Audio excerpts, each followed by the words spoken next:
قتل الانسان ما اکفرہ، فرمایا قتل ہو جائے یہ انسان، مر جائے، یا اللہ کیوں؟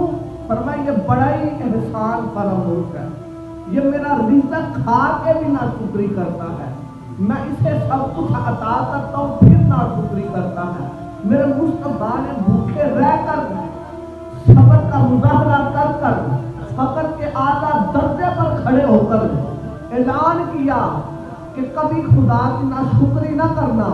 اگر کائنات کے اندر غریب لوگ ہیں جنہیں ایک وقت کا کھانا میسر ہے دوسرے وقت کا نہیں، فرمایا وہ میں محمد کی طرف دیکھ کے صبر کر لیں، تمہیں تو صرف ایک وقت کا نہیں مل رہا، اور یہ مصطفیٰ کا گھر ہے جدھر 3 مہینے تک جہاں پر آگ نہیں جلائی جا رہی۔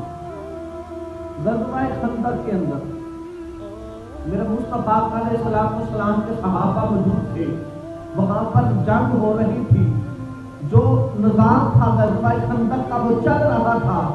میرے مصطفیٰ کی بارگاہ کے اندر ایک صحابی آئے، عرضی حضور بھوک لگی ہوئی ہے۔ میرے مصطفیٰ کی بارگاہ کے اندر آ کے کہا کہ بھوک لگی ہوئی ہے، اپنے پیٹ سے کپڑا اٹھا دیا۔ جب کپڑا اٹھایا اس صحابی نے پیٹ پر ایک پتھر باندھ رکھا تھا، یہ دیکھ کے میرے مصطفیٰ کی آنکھوں سے آنسو آ گئے۔ حضور